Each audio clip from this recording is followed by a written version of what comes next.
అందరికీ నమస్కారము. తొలి చూపులోనే 8వ భాగము.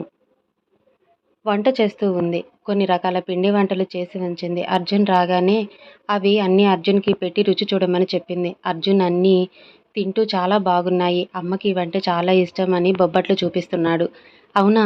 నాకు కూడా అంటూ సంధ్య చెప్తుంది. ఆ రోజు పిల్లల్ని తొందరగా పంపేసి వీళ్ళు కూడా తొందరగా పడుకోవాలని వెళ్లారు. కానీ సంధ్యకి నిద్ర రాక ఆలోచిస్తూ బయట మొక్కల దగ్గర కూర్చొని ఉంది.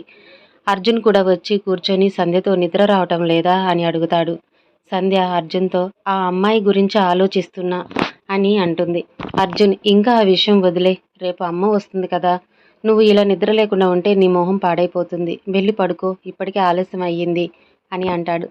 సంధ్య సరే అని లెగిసి నడుస్తూ ఉంటే కాలు జారి కింద పడిపోతూ ఉంటే అర్జున్ వెళ్ళి పట్టుకుంటాడు. అలా సంధ్య నడుము చుట్టూ చేతులు వేసి తను పడిపోకుండా తన వైపు లాక్కుంటాడు. అలా ఇద్దరూ ఒకళ్ళని ఒకళ్ళు చూసుకుంటూ ఉంటారు. అర్జున్‌కి రాజు నుంచి ఫోన్ రావటంతో ఈ లోకంలోకి ఇద్దరూ వేరవుతారు. సంధ్య వెళ్ళి తన రూమ్‌లో పడుకుంటుంది. అర్జున్ ఫోన్ లిఫ్ట్ చేసి మాట్లాడుతూ ఇందాక జరిగిన విషయం గుర్తుకు రాగానే అలా తనలో తానే నవ్వుకుంటూ ఉంటాడు. రాజు ఆదివారం వస్తున్నా అని చెప్పడంతో సరే అని చెప్పి అర్జున్ కూడా వెళ్ళి పడుకుంటాడు. ఉదయం ప్రభాకర్ గారు అర్జున్‌కి ఫోన్ చేసి ఇప్పుడే అమ్మని ఫ్లైట్ ఎక్కించాను అని చెప్పి అక్కడికి 6:30కి వస్తుంది అని చెప్తారు. అర్జున్ సరే నాన్న మీరు కూడా రావచ్చు కదా అని అంటాడు. ప్రభాకర్ గారు లేదురా చిన్న పని ఉంది. ఇంకోసారి వస్తా. అమ్మాయి ఎలా ఉంది? అంతా బాగానే ఉంది కదా అని అడుగుతాడు. అంతా బాగానే ఉంది నాన్న. ఇక్కడికి వచ్చాక తను కొంచెం సంతోషంగా ఉంది అని చెప్పింది. అర్జున్ ఫోన్ పెట్టేసి సంధ్యని లేపటానికి తలుపు కొడతాడు. సంధ్య నిద్ర మంకులో వచ్చి ఏంటి ఇంత ఉదయాన్నే లేపారు? కొంచెం సేపు పడుకుంటా అని అంటుంది. అర్జున్ మీ ఫ్రెండ్ ఫ్లైట్‌లో ఉంది. తీసుకురావటానికి వెళ్తున్నా. చెప్పమన్నావు కదా అని చెప్తున్నా అని అనేసి వెనక్కి తిరిగేలోపు సంధ్య అర్జున్‌తో నేను వస్తా అంటూ ఎగురుతుంది. ఇద్దరూ కలిసి ఎయిర్‌పోర్ట్‌కి వస్తారు. సంధ్య, అర్జున్ కలిసి లోపలికి వచ్చి ఎదురు చూస్తున్నారు. సంధ్య అర్జున్‌తో నువ్వు చెప్పకు ఆంటీని నేనే కనుక్కుంటా అని అంటుంది. అర్జున్ సరే అని సైలెంట్‌గా నుంచొని చూస్తున్నాడు. సంధ్య లోపల నుంచి వచ్చేవారిని చూస్తూ కొంచెం పెద్ద వయసు ఉన్నవాళ్ళు కనిపిస్తే ఆంటీయేనా అని అడుగుతూ ఉంది. అర్జున్ కాదు కాదు అని చెప్తూనే ఉన్నాడు. కౌసల్య గారు బయటికి రావటంతో చూసిన సంధ్య కౌసల్య గారి దగ్గరకు వచ్చి ఆంటీ బాగున్నారా? నేను సంధ్యని నా పెళ్లిలో మీతో మాట్లాడాను అని అంటుంది.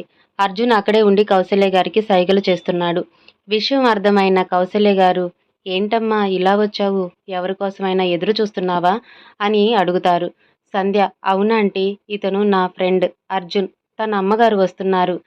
అందుకే ఇక్కడ ఉన్నాము. అర్జున్ ఆంటీ ఎక్కడ అందరూ వచ్చేశారు. ఆంటీ మాత్రం రాలేదు అని అడుగుతుంది. కౌసల్య గారు అర్జున్ ఇద్దరు నవ్వుతారు. అర్జున్ సంధ్యతో నీకు ఒక సర్ప్రైజ్ అన్నాను కదా ఇదే ఆ సర్ప్రైజ్ అంటూ కౌసల్య గారిని చూపిస్తాడు. సంధ్యకి అర్థమయ్యి తను కూడా వాళ్ళతో నవ్వుతూ ఉంటుంది. ఇంతలో వెనుక నుంచి ఒకడు వచ్చి అర్జున్ కళ్ళు మూస్తారు. ఎవరా అనుకొని సంధ్య చూస్తూ ఉంటుంది. అర్జున్ వాడిని ఒకటి పీకి ఏరా ఇన్ని రోజులు ఏమైపోయావు అని అంటాడు. వచ్చింది రాజు అని అర్జున్‌కి తెలుసు. రాజుని సంధ్యకి పరిచయం చేస్తాడు. సంధ్య రాజుని అన్నయ్య అని పిలుస్తుంది. అలా అందరూ కలిసి కారులో బయలుదేరతారు. అర్జున్, రాజులు ముందు, సంధ్య, కౌసల్య గారు వెనక కూర్చొని మాటలు మొదలు పెడతారు. అప్పటి నుంచి ఇంటికి వచ్చే వరకు వాళ్ళు ఇద్దరూ మాట్లాడుకుంటూనే ఉన్నారు. రూమ్‌లోకి వచ్చాక కూడా ఒకళ్ళని ఒకళ్ళు వదలకుండా మాట్లాడుకుంటూ తినేసి సంధ్య రూమ్‌లో కూర్చున్నారు. అర్జున్ రాజుతో ఇద్దరు ఆడవాళ్ళు కలిస్తే ఇంకా మాటలకి అంతం అనేది ఉండదు కదరా అంటాడు. రాజు కూడా అవునురా ఒక సూపర్ కంప్యూటర్ కూడా అంత త్వరగా డేటాని ట్రాన్స్‌ఫర్ చేయలేదు అని అంటాడు. రాజు, అర్జున్ బయటికి వెళ్ళి అవసరమైన వస్తువులు కొని ఇంటికి తీసుకొస్తాడు. సాయంత్రం అయినా సరే కౌసల్య గారు సంధ్య బయటికి రావటం లేదు. ఇంక తప్పదు అని అర్జున్, రాజు కలిసి వంట చేస్తున్నారు. కౌసల్య గారు వచ్చి కన్నయ్య నేను చేస్తా అని అర్జున్, రాజుని బయటికి పంపించేశారు. అందరూ తినేసి పడుకోవటానికి వెళ్లారు. కౌసల్య గారు అర్జున్‌తో నీకు ఒక సర్ప్రైజ్ ఉంది. కానీ ఇప్పుడు కాదు. త్వరలో నీకే తెలుస్తుంది అని అంటారు. సంధ్య, కౌసల్య గారు రూమ్‌లో కాకుండా బయట వరండాలో పడుకోవడానికి వస్తారు. అక్కడ అర్జున్, రాజు చూసి మేము కూడా బయటే పడుకుంటాము అని అంటారు. ఉదయాన్నే నిద్ర లేచిన కౌసల్య గారు వెళ్ళి రెడీ అయ్యి అందరికీ బ్రేక్‌ఫాస్ట్ చేస్తూ ఉంటారు. నిద్ర లేచిన సంధ్య వెళ్ళి ఆంటీ ఈరోజు వంటలన్నీ నేనే చేస్తా అని చెప్తుంది. సంధ్య రెడీ అయ్యిరా ముందు తర్వాత చేద్దువు కానీ అని చెప్పి పంపించేస్తారు. ఎప్పటికో నిద్ర లేచిన అర్జున్, రాజులు టైం చూసుకునేసరికి 8 గంటలవుతుంది. ఆ రోజు మొత్తం అందరూ బయట తిరుగుతూ ఉంటారు. సాయంత్రానికి ఇంటికి వచ్చి బాగా అలసిపోయి అందరూ రెస్ట్ తీసుకుంటారు.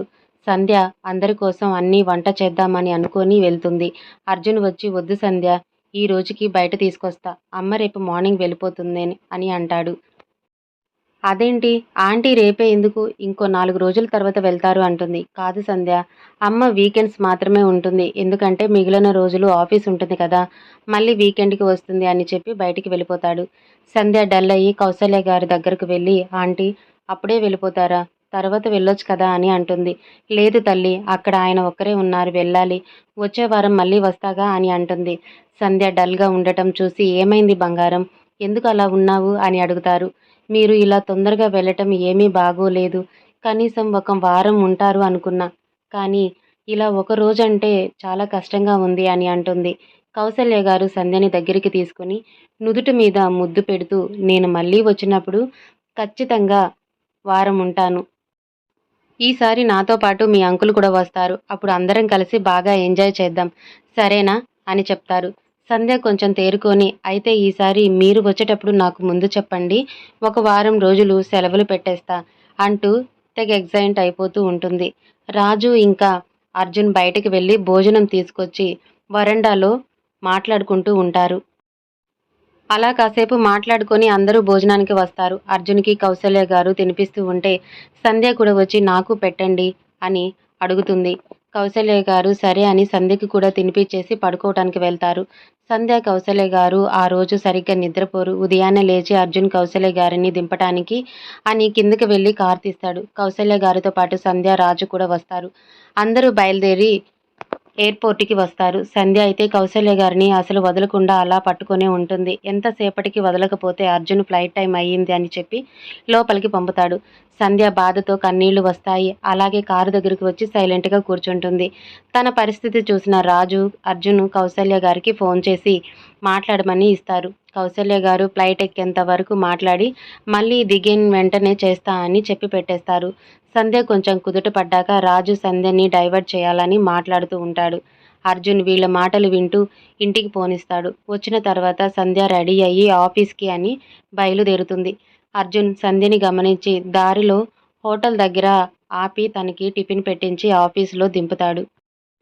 ఆఫీస్‌కి వచ్చిన సంధ్య ఇంకా కొంచెం డల్‌గా ఉంటుంది. ఇంతలో తనకి ఫోన్ వస్తే ఎవరా అని ఎత్తుతుంది. కౌసల్య గారు మాట్లాడడాన్ని ఎక్కడ లేని సంతోషంతో మాట్లాడుతూ ఉంటుంది. కౌసల్య గారు మాట్లాడి పెట్టేశాక నవ్వుతూ తన పని తాను చేసుకుంటూ ఉంటుంది. కౌసల్య గారు అర్జున్‌కి ఫోన్ చేసి విషయం చెప్పి పెట్టేస్తారు.